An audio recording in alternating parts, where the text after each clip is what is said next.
본문에는 하나님이 사람을 찾으시는 내용이 나오죠.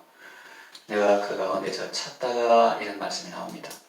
하나님은 어떤 이유로 사람을 찾으시며 또 어떤 사람을 찾으실까요? 본문 앞의 내용을 좀 읽어보면 선지자의 죄, 제사장의 죄, 또 고관들의 죄, 그리고 백성들의 죄가 줄줄이 나옵니다. 한마디로 백성의 지도자들이나 일반 백성들이나 다 하나님 앞에 죄를 범했습니다. 이러한 때에 하나님께서 사람을 찾으십니다. 어떤 사람을 찾으십니까? 성을 세우며 또 무너진 데를 막아서서 하나님으로 하여금 멸하시지 못하게 할 그런 사람을 찾으십니다. 오늘날도 마찬가지입니다. 성을 세우듯이 이 가정을 세우고 교회를 세우는 사람을 찾으시고 또 하나님의 심판이 임하는 곳에 하나님의 심판이 임하지 못하도록 임하지 않도록 막아서서 하나님께 탄원하며 그들을 위해 기도하는 사람을 찾으십니다. 오늘날은 교회도 많고 교인들도 많습니다. 그런데도 하나님이 찾으시는 그런 사람, 이웃 사랑의 마음을 가지고 중보기도하는 사람, 그런 사람은 잘 없는 것 같습니다. 이제 좀 더 본문을 자세히 살펴보겠습니다. 첫째로 하나님은 중재자를 찾으십니다. 이스라엘이 그 죄악으로 멸망하게 되었습니다. 공의로운 하나님의 심판을 피할 수 없게 되었습니다. 하나님의 심판은 크고 두렵습니다. 노아 때 홍수 심판을 보십시오. 또 롯의 도를 생각해 보십시오. 소돔과 그 이웃 도시들의 유황과 불이 비처럼 내려서 멸망했던 그 사건을 생각해 보십시오. 하나님은 악인이 죽는 것을 원치 않고 그 악에서 돌이켜 사는 것을 원하십니다. 죄를 지은 사람도 그 죄를 사함받고 새로운 삶을 살기를 원하십니다. 하나님은 우리가 바로 하나님께서 그들을 구원하실 이유가 되기를 원하십니다. 그들 편에서는 하나님의 긍휼을 입을 만한 어떤 조건이 없다 할지라도 우리의 간구에 근거해서 자비와 긍휼을 베풀 수 있기를 원하십니다.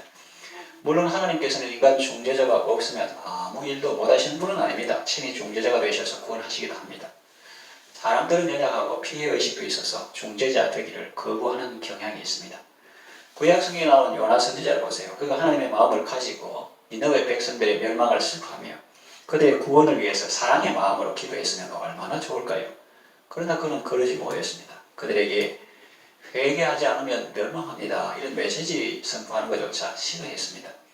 다행히 니느웨에 선 사람들은 금식하며 회개했습니다. 그래서 그들은 임박에 있던 멸망을 피할 수 있었습니다. 선지자라는 사람조차 악인들을 위해 중재할 마음이 없는데 보통 사람이야 오죽하겠습니까? 그래 좀 부탁하면 목원들을 위해서 기도해야지. 생각을 위해서 기도해야지. 그러면 내가 무슨 예수 먼저 믿은 죄밖에 없는데 내한테 그러려고 하노. 청남 사람은 주일을 나오기만 해도 잘한다, 고맙다, 감사하다, 훌륭하다 그러고 나는 더 올라와도 그런 말 안 하고 맨날 그런 사람을 위해서 기도하는 이런 말을 하는 사람이 있어요.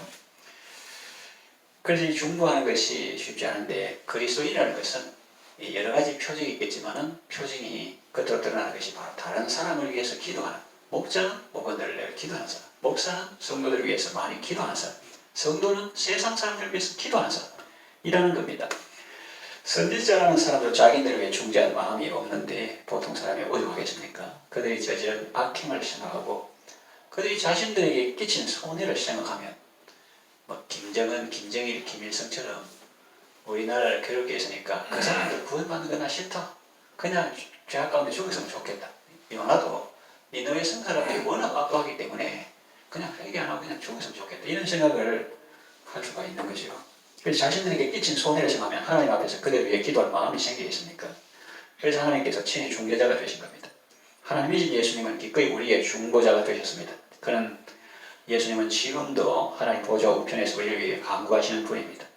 하나님은 예수 믿는 우리가 우리 주이신 예수님처럼 살기를 원하십니다. 우리는 예수님처럼 다른 사람의 죄를 대속할 수는 없습니다. 아무리 세상에서 성인 군자라 하는 사람도 다른 사람의 죄를 대속하기는커녕 자신의 죄도 속할 수 없습니다. 우리의 죄를 대속하실 분은 오직 예수 그리스도십니다. 그분만이 우리의 참된 중보자시요 유일한 중보자시요 영원한 중보자십니다. 그런 의미에 우리가 중보자가 된다는 것이 아니라 그거는 예수님이 유일하고 다만 우리는 다른 사람의 죄를 대속할 수는 없지만 그 죄인의 구원을 위하여 하나님께 기도할 수는 있다는 의미로 말씀드리는 겁니다. 하나님은 독생자를 주시기까지 우리를 사랑하신 참 사랑의 하나님이십니다. 원수같이 대적한 우리를 사랑해 주셨습니다. 하나님은 우리도 참 사랑의 삶을 살기를 원하십니다. 이웃 사랑의 삶을 살기를 원하십니다. 그 이웃은 좁은 의미의 내 가족뿐만 아니라 확대된 가족까지 해당되며 나아가 원수까지도 포괄하는 개념입니다. 성경은 너희를 박해하는 자를 위하여 축복하라, 축복하고 저주하지 말라고 말씀합니다. 원수를 사랑하라고 말씀합니다. 사랑의 시작은 기도입니다. 하나님은 악인이 멸망하는 것을 원치 않고 그들도 구원받는 것을 원하시기 때문에 그들을 사랑하고 그들을 위해 기도하는 사람을 찾으시는 것입니다. 하나님은 중재자를 찾으십니다. 둘째로, 그런데 중재할 사람이 없습니다. 보면 내가 그 가운데서 찾다가 찾지 못하였으므로 이런 표현이 나오죠. 판사가 피고인의 정상을 참작해서 선처하려고 하는데 그를 위해서 변호하거나 감언서를 제출할 사람이 하나도 없다고 생각해 보세요. 얼마나 안타깝습니까? 하나님께서 어떤 사람을 구원하시려고 하는데 그를 위해서 기도하는 사람이 한 사람도 없다고 가정해 보십시오. 하나님께서 얼마나 안타까우실까요? 유력한 사람의 탄원은 호소력이 있습니다. 예수님은 유력자 중에 유력자시죠. 십자가에 달려 고통당하는 그 현장에서도 죄인들을 위하여 기도하셨습니다. 성경님은 말할 수 없는 탄식으로 우리를 위해 친히 간구합니다. 하나님은 우리도 예수님처럼 그렇게 살기를 원하십니다. 그런데 하나님께서 보실 때 사람들 중에 그런 중재자가 많지 않다는 것입니다. 심지어 어떤 경우에는 한 사람도 없다는 것입니다. 남편이 아내를 원망하고 비난은 하는데 그 사람에 대한 참 사랑은 없다는 것입니다. 하나님의 사랑을 참 사랑이라고 하는 이유가 무엇입니까? 우리는 하나님을 원수같이 대적했지만 하나님은 그런 우리도 사랑해 주셨습니다. 우리는 하나님 대신에 다른 것을 주인 삼아 살 때가 많았고 마치 가늠하는 여인처럼 영적으로 신랑이신 우리 주님을 멀리하고 세상과 엇되어 살았습니다. 그런데도 하나님은 우리를 버리지 않으시고 포기하지 않으시고 오히려 우리의 죄와 연약함을 대신 짊어지셨고 우리를 구원해 주셨습니다. 그래서 참사랑이라고 하는 것 아니겠습니까? 아내가 남편을 원망하고 심지어는 남편을 위한 기도도 한다고 하는데 그 사람에 대한 참사랑은 없다는 것입니다. 하나님께서 하늘에서 이렇게 내려다보실 때 그 사람이 하는 기도를 가만히 들어보니까 정말로 남편을 사랑해서라기보다는 자기 좀 편해지려고 하는 기도지 상대방의 입장에 있어서 그를 이해하거나 그와 함께 그 짐을 지려는 아픔과 고통을 함께 하려는 마음은 전혀 없다는 것입니다. 이해한다 하는 것은 영어로 understand인데 풀어보면 그의 아래에 선다, under, 아래에 stand, 선다 이런 뜻인데 그래서 그 사람 위에서 내려다보는 게 아니라 눈높이뿐만 아니라 그 사람의 아래에 한번 서보는 것입니다. 또 예컨대 그 사람의 신발을 신어보는 것입니다. 이래서 그 발이 불편했겠구나. 너무 커서 발이 맞지 않고 그래서 다닐 때 좀 조용히 못 다니나 이랬는데 신발이 안 맞으니까 시끄럽고 소리가 났구나. 이렇게 그의 신발도 신어보고 그의 아래에 서봐야 하는데 그의 아래에 서보고 싶은 생각은 추호도 없고 그저 위에서 내려다보고 평가만 하고 있으니 어찌 그를 진정으로 이해할 수 있겠습니까? 기도한다고 해도 그저 내가 부부생활, 가정생활 할 때 좀 편해 보고 문제 없으면 좋겠다. 기도한다고 해도 그저 그 사람이 술, 담배 안 하고 외도 안 하고 도박 안 하고 교회 잘 다니면 가정이 시끄럽지 않고 조용하고 화목하게 지낼 수 있지 않겠느냐. 그 정도로 생각한다는 거죠. 진정한 영혼 구원, 예수님을 정말 닮아간다고 하면 오히려 싫어할 수도 있는 사람이 있을 수 있다. 그것은 돕는 배필이라기보다는 바라는 배필이겠죠. 저희의 목회의 성공은 무엇일까요? 출석 교인이 많아지고 교회가 커지는 것일까요? 유명한 사람이 되고 여기저기 오라는 데가 많은 것일까요? 그럴 수도 있겠죠. 그러나 진정한 성공은 여러분 한 사람 한 사람이 참 사랑의 사람이 되는 것이고 여러분의 사랑과 눈물의 기도로 여러분의 남편이 살아나는 것이고 여러분의 아내가 살아나는 것이고 자녀들이 세워지는 것이면 가정이 건강하게 세워져서 주님께 귀하게 쓰임받는 것이 아니겠습니까? 성공이라는 단어가 목회 성공이라는 그 단어가 좀 세속적이고 마음에 안 든다면 열매라고 표현할 수도 있겠습니다. 여러분의 입장에서도 그것이야말로 여러분 신앙생활에 있어서 참된 기쁨이요 보람이 아니겠습니까? 반대로 극단적인 예를 드는 것은 이해하기 쉽게 하는 거지 오해는 없었으면 좋겠어요. 반대로 교회 일은 많이 하고 잘 하는데 가정은 엉망이고 자녀들은 상처투성이라면 그 마음이 얼마나 아프겠습니까? 또 덕스럽지도 못하죠. 오해하지 마시기 바랍니다. 교회 일이 안 중요하다고 말하는 것이 아닙니다. 가정에서, 교회에서 예수님의 참 제자로 살아간다는 것이 결코 호락호락하지 않다는 것을 말씀드리는 겁니다. 주님은 우리가 좌로나 우로나 치우치지 않고 온전한 자리에 나아가기를 원하십니다. 남편을 위한 중보기도를 할 때 내 입장에서 기도하기보다는 하나님의 사랑의 관점에서 그를 바라보며 하나님의 사랑의 마음으로 그를 사랑하며 죄의 짐을 대신 져주신 예수님의 삶으로 그를 사랑하며 섬기는 자리에까지 나아가야 하겠습니다. 죄인이 재판을 받는데 그를 변호할 변호사나 변호인이 한 사람도 없습니다. 악인이 임박한 하나님의 진노 앞에 서 있는데 그를 위해 하나님께 탄원하거나 기도하는 사람이 한 사람도 없다는 것은 얼마나 슬픈 일입니까? 하나님께서 보실 때 중재자가 없어요. 한 사람도 없어요. 그에 대해서 원망하고 비난하는 사람은 많아도 참 사랑의 마음으로 하나님 앞에서 그를 위해 기도하는 사람은 없습니다. 그를 판단하고 정죄하는 사람은 많아도 하나님의 공의의 손을 붙잡고 또 하나님의 자비의 손에 매달리며 울며 탄원하는 사람은 없습니다. 실제로 하나님은 여러분을 당신을 중보기도의 자리로 부르십니다. 이 말씀을 통해서 하나님은 중재자를 찾으신다는 것을 우리가 알 수가 있습니다. 아무리 찾아보고 찾아보아도 중재자가 없으면 하나님께서 친히 중재자가 되셔서 구원하시기도 하지만 중재하는 사람이 있으면 하나님이 그 사람을 기뻐하시고 기꺼이 그의 기도에 응답하시며 악인들을 구원하시고 중재하는 그 사람에게도 복을 주십니다. 이것이 하나님께서 사람들에게 복을 주시는 비밀입니다. 참 사랑의 마음을 가지고 중보기도하는 삶은 무엇보다 먼저 하나님께 영광이 되며 멸망할 죄인도 살리지만은 자신도 살고 복을 받게 되는 것입니다. 성화가 이루어지고 예수님의 참된 제자로 세워져 가는 것입니다. 그러니까 아들도 엄마 마음 모른다. 지가 어른 데가 나봐야 안다 할 때 그것도 그 정도만 하지 엄마는 또 그 이상. 그래가지고 결혼할 뿐만 아니라 낳고 또 그 아이가 군대 가고 있으니까 이런 걸 쭉 이렇게 그러니까 평생 내릴 사람은 있어도 칠 사람은 없다 이런 말도 있고 한데 그래서 다른 사람을 목자가 되보든지 선생이 되보든지 교사가 되보든지 이렇게 돼가지고 한 영혼이 교회 나오는 걸 인도하다 보면 내 목자가 얼마나 나를 위해서 기도했나 우리 선생님이 나를 위해서 얼마나 참고 수고를 했나 하나님은 나를 인도하고 구원하기 위해서 얼마나 애를 많이 쓰셨나 그런 것을 조금씩 이렇게 배워가게 되고 아들 때 인간이 되어간다 그러면 성도는 성도가 되어간다 이렇게 하는 것처럼 우리가 중보기도 할 때 이제 그 사람이 이제 성화가 되어가고 예수님을 닮아가게 되는 것이죠. 하나님께서 친히 구원하시면 자꾸 기도하기 싫어하고 중보기도하는 거는 더욱더 싫어하는데 보통 사람들은 그러면은 하나님께서 친히 구원해버리시면 일도 쉽고 훨씬 수월할 텐데 왜 말 잘 안 듣고 고집세고 부족한 우리를 기어코 쓰시려고 인내하시며 기다리시는가? 하나님이 직접 구원해버려도 되는데 니 좀 기도해라. 니 목자가 좀 기도해야지. 니 목사가 좀 기도해야지. 교사가 학생들을 위해서 기도해야지. 잘 나온 학생뿐만 아니라 안 나온 학생들 위해서 기도하고 그렇게 직접 안 하시고 왜 그렇게 하시는가? 말 안 듣고 고집세고 부족한 우리를 기어코 쓰시려고 인내하시며 기다리시는 이유도 다 여기에 있는 것입니다.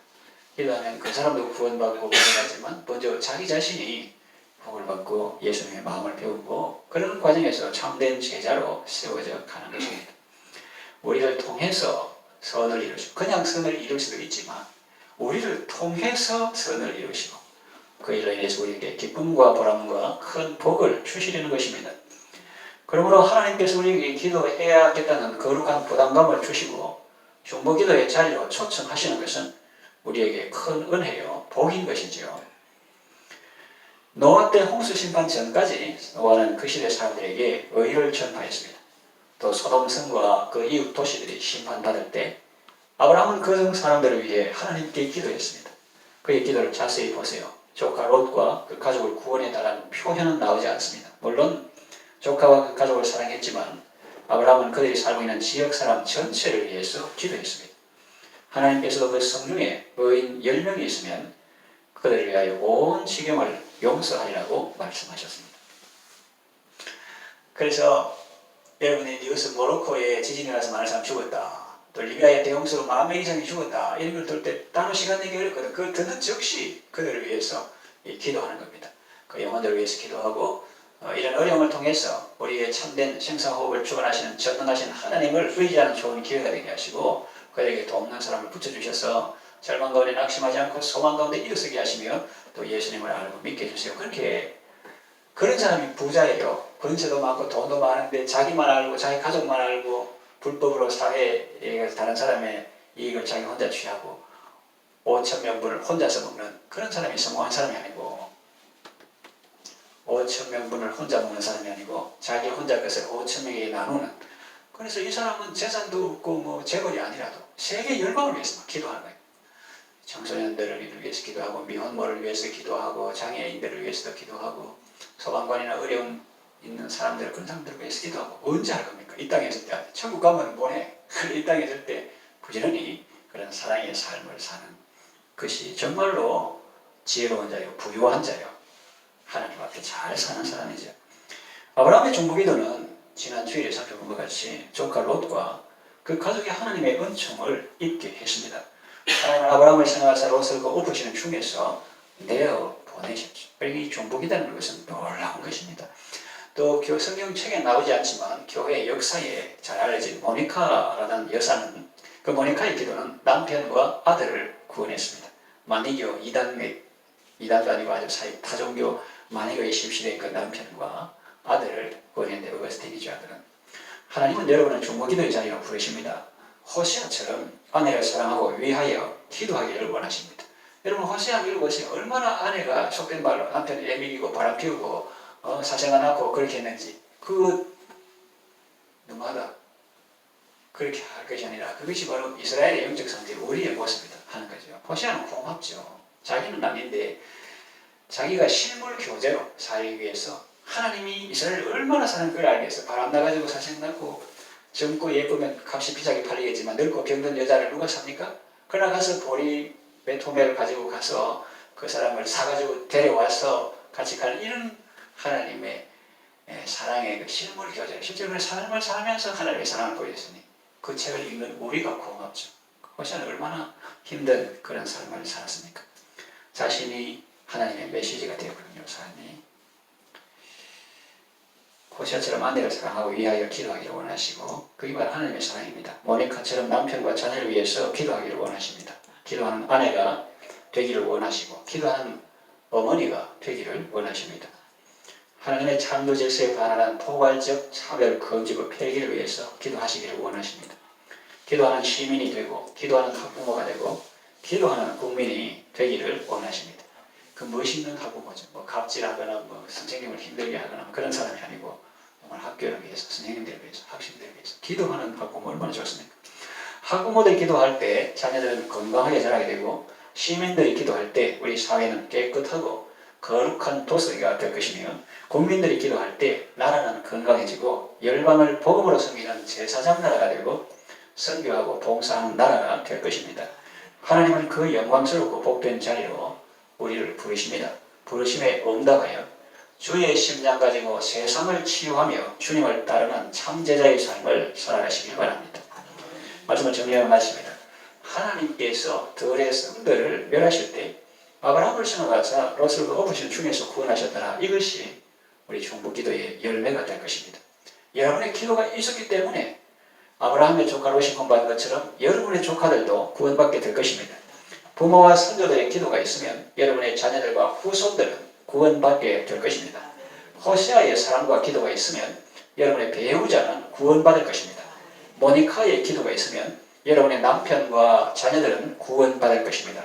한나의 기도가 있으면 사무엘을 얻을 것이고, 사무엘의 기도가 있으면 나라를 구할 것입니다. 사랑의 기도로 많은 사람을 살리고 세우는 아름답고 복된 삶을 살아가시기를 바랍니다. 다 같이 기도하겠습니다. 하나님 아버지, 우리가 바로 하나님께서 찾으시는 그 중재자가 되기를 원합니다. 성을 쌓으며 성 무너진 데를 막아서서 멸하시지 못하시게 하는 그 사람이 되기를 원합니다. 자녀를 살리고 가정을 세우며 성을 쌓는 일을 삶을 살게 하소서. 많은 사람을 살리고 세우는 사랑과 구원의 삶을 살게 하시고 이를 위하여 중보기도에 더욱 힘쓰게 하소서. 예수님의 이름으로 기도합니다. 아멘.